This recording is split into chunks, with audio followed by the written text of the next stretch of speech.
What's up guys, it's MLB. Today we have a top 10 rankings video and we're going to be going over the best catchers in Diamond Dynasty. Right now I'm at baseball practice, a little bit of college baseball behind me. But let's get right into this video. If you're not subbed to the channel, hit that like button, hit that sub button. We're growing every single day. I want to see 500 by November. I think it's very doable. Let's get right into the video. Alright boys, today we are going over the top catchers in Diamond Dynasty.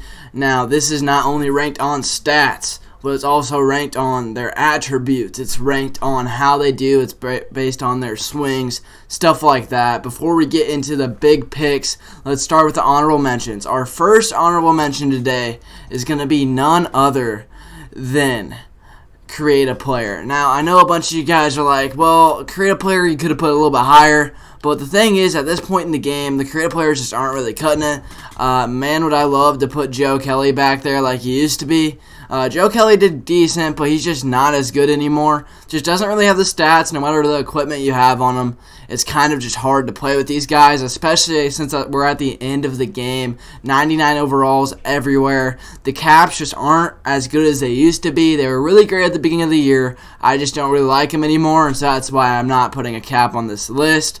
My next one is actually going to be Yadier Molina. As you guys can see, I am wearing a St. Louis Cardinals shirt. Not necessarily a Cardinals fan in general, but Yadier Molina, he's a cool card. Got an absolute gun behind the plate. Probably one of the best, if not the best, defensive catchers in the game.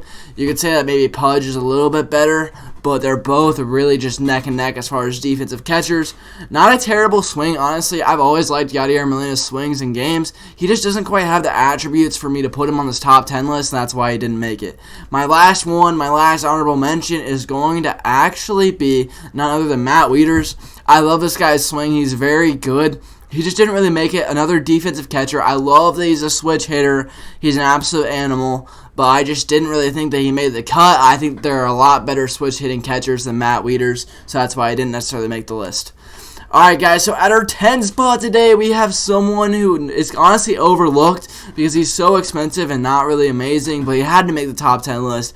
My number 10 spot today is Gary Carter. In my opinion, I just don't really like this guy's swing. I'm going to say it. I've used this guy on other accounts on BR runs, and I just don't really like Gary Carter. I don't think he's the greatest guy. There's definitely a lot better options at the hitting position, but he's got a little bit of pop. He's pretty good against lefties. The righty contact 79 is pretty bad. Nothing crazy behind the plate either, although he's good. Only 85 fielding with an 87 arm isn't the greatest. He has 86 blocking and 44 speed, which is okay for a catcher. He just didn't really cut it. He can play the outfield, he can play first base. Don't really recommend putting him there either because he's not necessarily the best, but he made our 10 spot today, so that's Gary Carter. At the number 9 spot today, we actually have Panda. Now, Panda's got a little bit of a secondary position, so that's why I'm putting him there. This guy can play catcher. Panda has an amazing swing. I love Pablo Sandoval. Dude is an absolute animal. He was really cool when he was on the Giants, and he was really good. I love this guy. His charisma, everything about him is really, really cool. 81 fielding back there. It'll be his silver, but I don't really think fielding and the catcher's position is so important. The blocking matters a little bit, but this card plays great behind the plate. I've faced this guy, and he's hit absolute taters against me. Really good swing, switch hitter, good contact both sides. This guy's got oppo pop really anywhere. Just a great swing. I really like Pablo Sandoval, and that's why he's at the 9 spot today.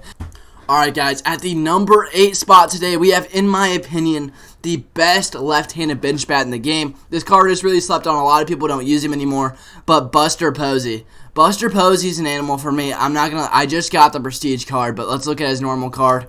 The dude is an absolute animal for me off the bench, hitting 383 with 14 tanks. I bring this guy in. He hits lefties. I think he has an amazing swing. I love Buster Posey. I want to put him higher. I just couldn't quite do it. The attributes are there against the lefties. He's an absolute animal. Not the greatest against righties. He's a great defensive guy, too. Whenever I got his Prestige card, it's 92 behind the dish, so he's got a diamond plate behind there. Dude blocks literally every pitch. 98 blocking is huge. I swear balls do not get by Buster Posey. They just don't. He is a great card, and that's why he's coming at this spot today, as I could not leave out one of the best catchers in the game. Number 7 spot today, we have Jorge Posada. Now, Jorge Posada, I know that you were probably expecting him to be a little bit higher on the list, but he's a really good switching bat. I think he is the second best switch hitter at the catching position. He's just really good both ways. Like, Jorge Posada, he just has a really good swing, regs against righties and lefties. Great swing, like I said. The catching position, I don't really feel like fielding matters. Silver fielding behind the plate, and I think he does fine behind there. 34 speed, you can't really expect a lot of speed from a catcher, and so that's why I like Jorge Posada. I think he is a great card, and he comes in at the 7th spot today. Definitely viable, definitely a budget beast as well. And let's get into our 6th spot. At the number 6 spot today, we have someone that I absolutely loved, and we're going to go to Craig Biggio. Now, yes, I have this card Prestige, but we're going to look at his other card because it has a little bit more stats. But the thing about him is that he was just so solid for me. He hit 373 for me in the catching position. He always played catcher for me. He never played second base. And he was really good. I mean, 48 tanks. This guy doesn't necessarily hit for power. I like to get bunchies with him. And the thing about him is he's a catcher. And to have a catcher at 90 speed is just really cool. We haven't really had something like that in Diamond Dynasty. Craig Biggio is one of the only people to even do it in history, to be able to steal bags from the catcher position. Of course, he was a second baseman most of his career, but he did play catcher. He was a really good catcher. Behind the plate, he did really good for me too, with about an 83 fielding, which isn't terrible for a catcher. He got the job done back there. He was really good, and I really liked Craig Biggio. At the number 5 spot today, we have a guy that you guys are like, why haven't you said him yet? And the reason is I think he's a little bit better than people give him credit for, and that's going to be actually Johnny Bench. Johnny Bench, he's really expensive, and no, this card is not worth the stubs. No way in heck should you guys ever spend 1,000,000 stubs on this card, especially unless you're a huge Johnny Bench fan. I don't really see it. He's not that great. Yes, he has every secondary known to man, but his swing is good. I'll give him that. The 95 fielding is good behind the plate. The 95 arm is behind the plate, and the blocking is also amazing. But his swing doesn't really correlate to kind of the price that he has. I don't think he's worth 1,000,000 stubs, but I think he's a very good card. Of course, he won the MVP, one of the best catchers, if not the best catcher of all time. He was an absolute animal back there. Definitely one of the top 6 catchers of all time, in my opinion. Johnny Bench was an absolute animal, and that's why I had to put him at the 5 spot today, because yes, he's a great swing, but do I think that you guys should buy this card? No. I think 1,000,000 stubs is outrageous for this card. And the number 4 spot today, we have Pudge. Now, the thing about Pudge, and I can't put him higher, is that his swing isn't the greatest. A lot of people complained about it last year. I didn't like it last year. I thought it was very okay, so that's why I didn't pick up this card. Yes, he's good on the stat board. Absolute lock behind the plate. I'll give him that. He blocks everything. Absolutely everything. He's a beast back there. The contact is good. The power is decent. It meets the thresholds. The vision's okay. The thing about Pudge is just he's never going to be above your 8-hole. He's not going to be above your 8-hole because I don't think he's that good. He just didn't really make it, so that's why he's the 4 spot today. Now we're getting to the top 3. These are all 3 viable catchers that I think you guys need on your squad, or at least need to try out. These guys are absolute animal. Of course, we have a clear runner for this, but the 2 behind him I think are just as good. At the number 3 spot today, we have Travis d'Arnaud. Now, Travis d'Arnaud, this is not the card that's really good. It's this card. Oh my gosh. This guy, I have literally given up so many tanks to this card already, and he hasn't been out a lot. I swear I've given up like 10, maxed out against righties.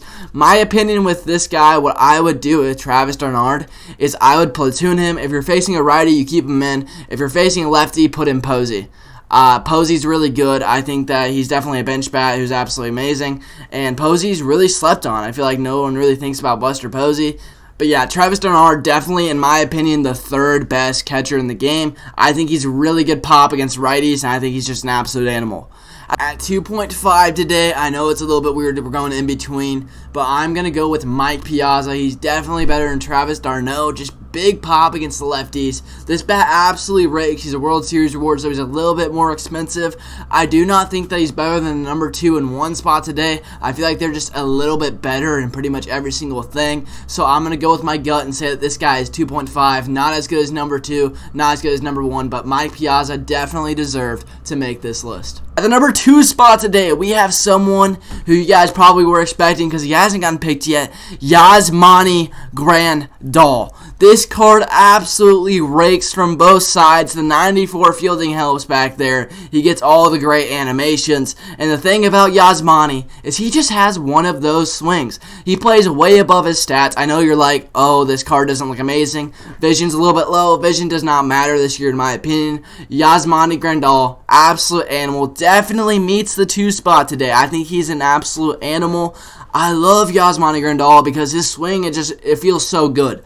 Like, it's just nonstop amazing, and I think that he's a great card, and that's why I really like this card, and I think you guys should definitely try him out. At the number 1 spot today, you probably guessed it, but in my opinion, the best catcher in the game by far, and that is actually going to be none other than Jimmy Fox. Dude's hitting 421. I know I've only had 19 ABs with him, but the dude's an animal. He has a really good swing. I like him a lot. I was a little bit of a hater. I thought the Twitch was going to annoy me, but it's really good, actually. I like his card. I like his swing. He's a great dude, and he's definitely the best catcher in the game. I mean, you're not going to get another catcher in the game that rakes as much as Jimmy Fox. Jimmy Fox can flat out rake a baseball.